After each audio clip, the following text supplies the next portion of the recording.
Just looking at, we have been talking about for a long time, at least in the Indian circuits, how diabetes is wrecking us and what problems are we are having because of diabetes.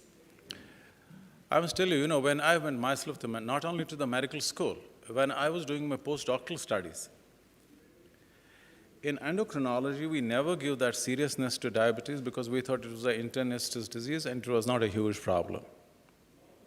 I still remember when I walked into endocrinology course, the first I did on osteoporosis, second I did on melatonin, third we talked about polycystic ovarian syndrome, and then on those thyroid nodules. And it almost was a decade and a half later that we started realizing that there's a huge issue we are facing, not only in the Indian subcontinent, but probably globally. Where do we stand today? And how do we look at it? How do I look at it, where we are heading, and what is liable to happen? This is the God's own country, which Sundar Mudaliar has adopted. And by 2000 years, people were already well apprised that obesity is an issue. In 1965, US enhanced studies showed that cholesterol is doing a lot of damage to the American population. And they started a program known as Cholesterol Eradication Program. You have heard of it, Arvind? Way back in 60s. And this, I'm eliminating all that half a century. This is when everything was known. That look at this. If you look at the percentages, a big chunk still is this bluish, means obesity is less than 15%. There is no red one and the dark one, hovering in between. And knowledge is at peak, comprehension of endocrinology and new understanding of adipocytes, hepatocytes, cardiovascular system, endothelial health is very well known. And this is what happens 6 years down the line to the national health from the obesity point of view. There's hardly a dot of that blue left. The whole nation is not only fat, it is getting fatter by the day and worse by the day, in spite of all that knowledge, right? And this is what is happening throughout the world. And in spite of all that, look at us here. 1 billion population.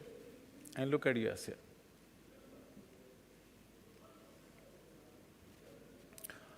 All of us know, every time you increase your body mass index, the chances of long-term survival get lesser.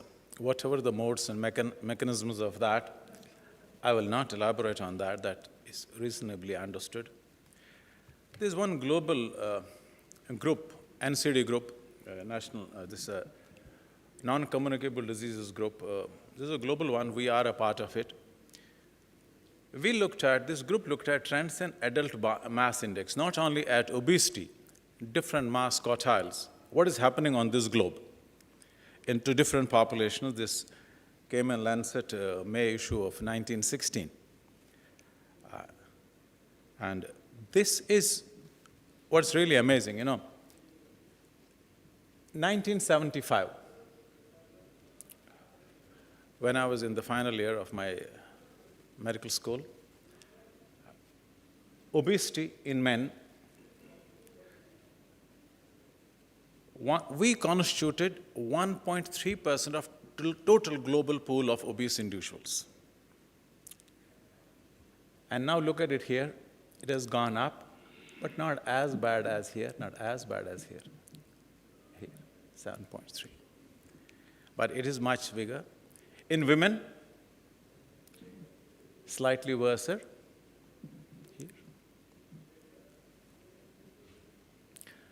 But look at this here.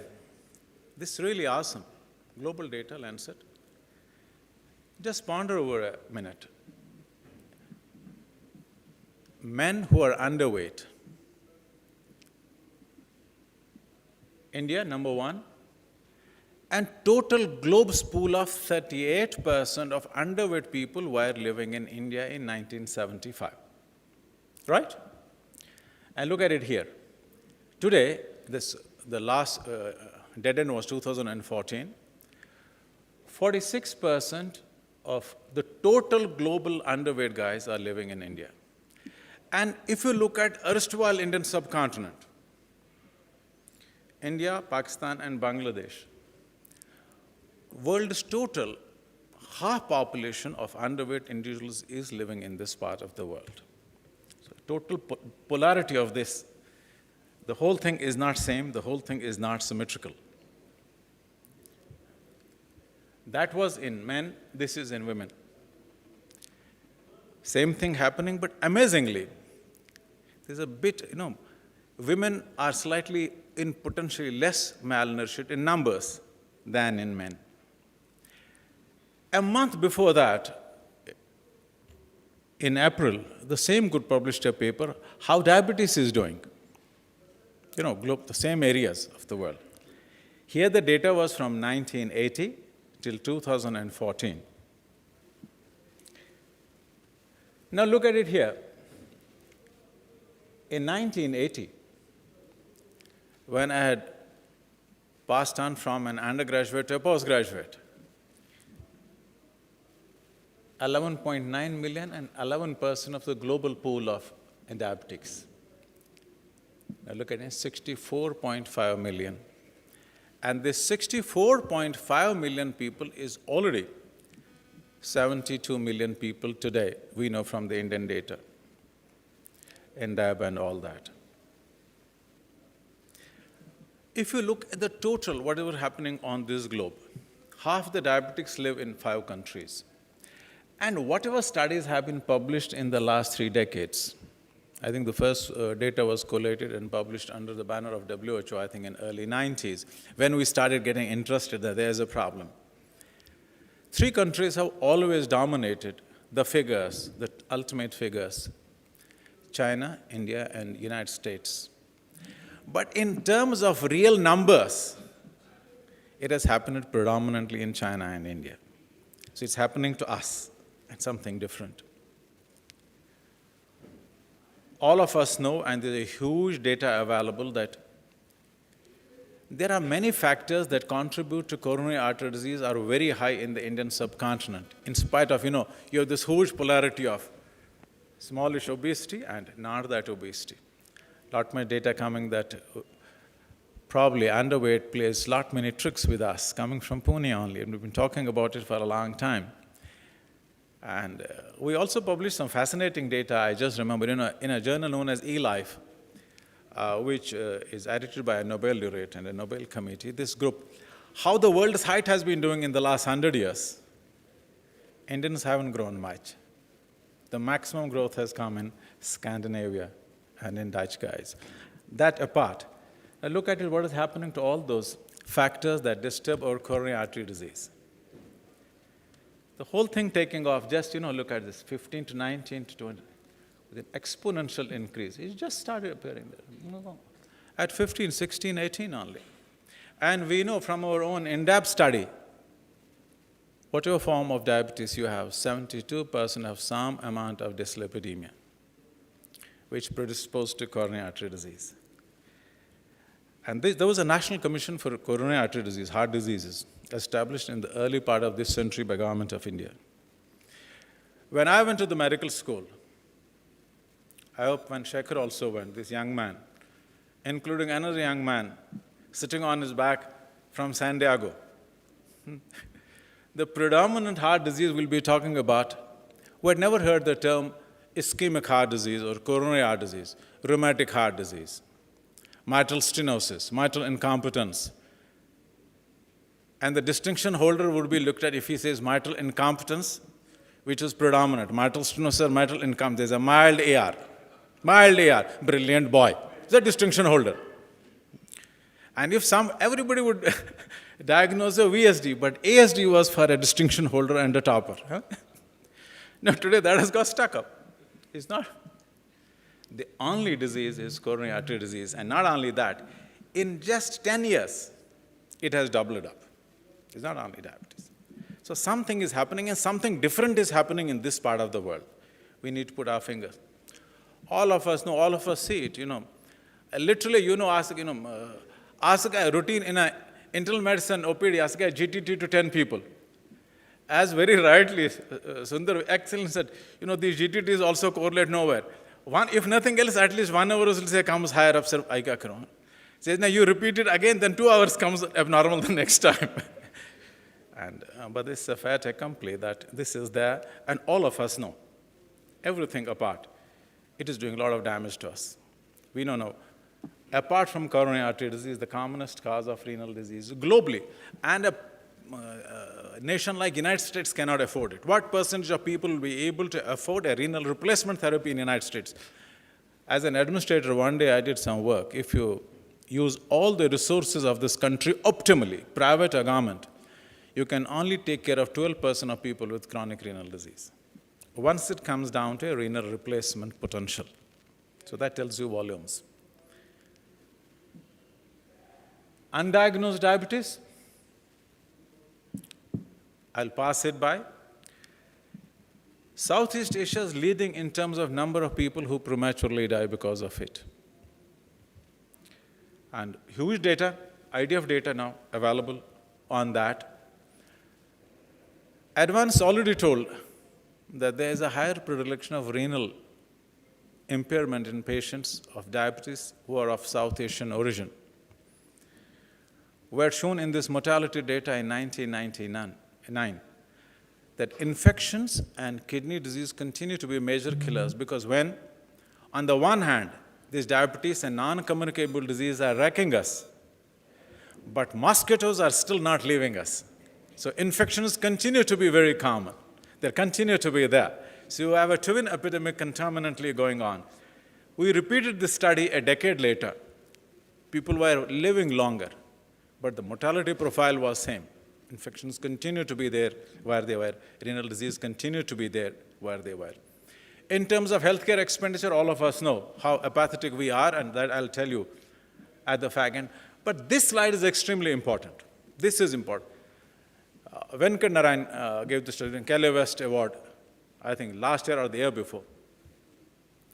PAMA Indians, very high dysglycemia by the age of 50. Either diabetes or pre-diabetes of any variety.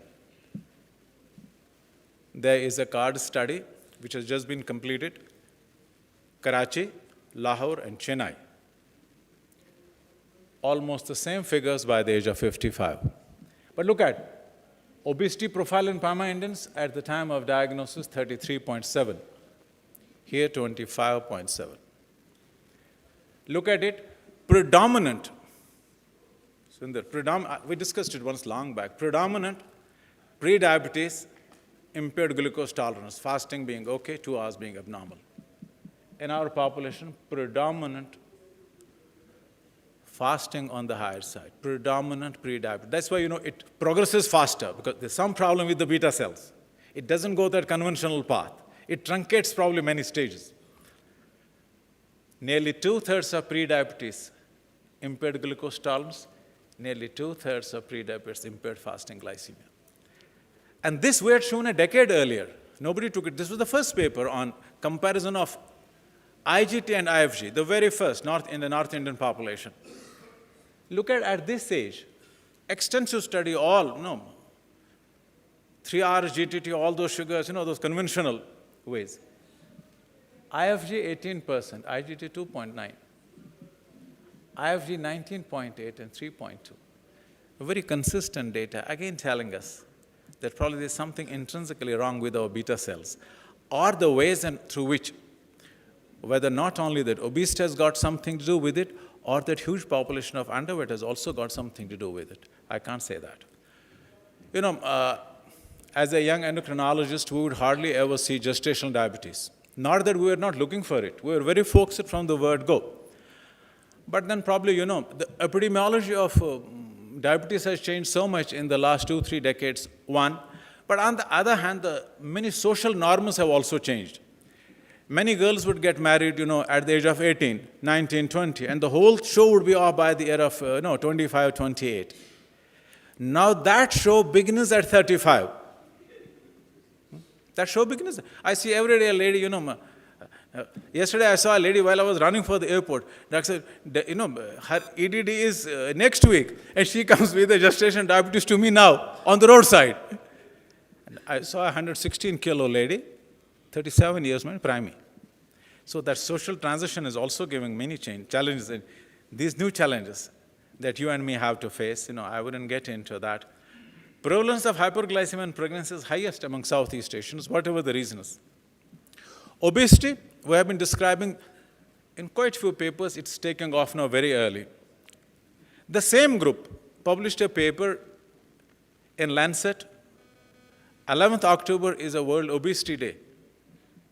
We showed that in children, adolescents, and young adults, in the last half a century, obesity has gone up tenfold. Universally, if you look at the global data. So what it predicates, what do you expect in future, what looks ahead? I don't need to tell to this August gathering. Last one, every time this from IDEC, this one. The amount of money spent on diabetes, nationally or otherwise. This is China. This is United States. It needed to be cut there because the figures were too high. All the money goes to you only, Sundar. Not only for those 5 years, for next 5 millennia. But look at us.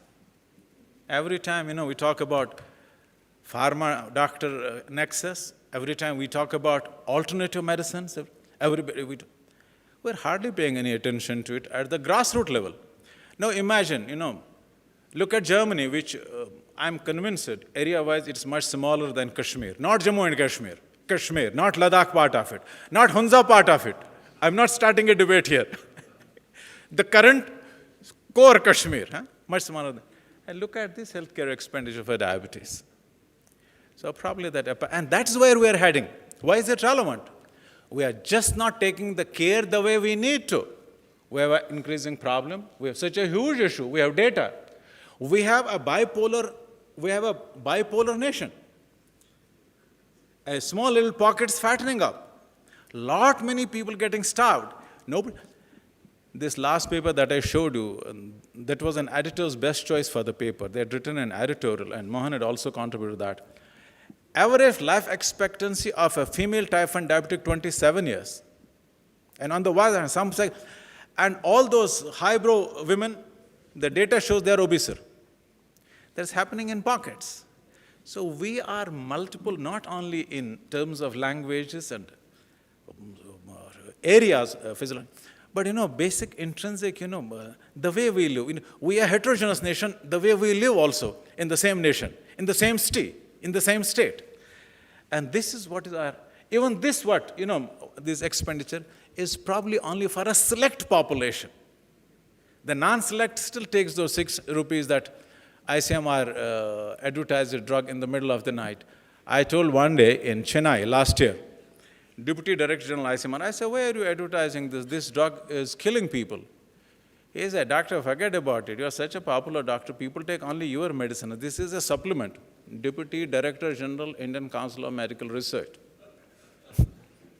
Hotel Chola Taj, last year. So last seconds, we know world is witnessing an unprecedented pandemic of these non-communicable diseases. And India is its own epicenter. I showed you coronary artery disease. What is happening to coronary artery disease, and what is happening to renal disease? What is happening to diabetes? But also, we are not done with infections yet. So you're not only having an epidemic of diabetes, we might have a bit of a downtrend in infections, but they are still there. They are a major issue. Not only that, this is also equally making impact on socially disadvantaged populations. And they have no potential to take care of it. Because who is taking care of it? Show me. I'm also a government official.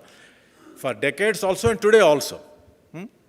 We created a document for government and for the nation, healthcare by the year 2035. I spent 5 years on that.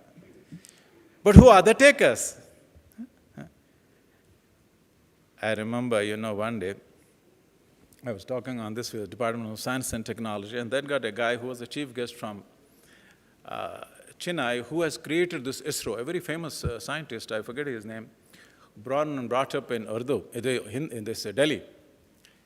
He had been this lifetime colleague of this our ex-president Abul Kalam.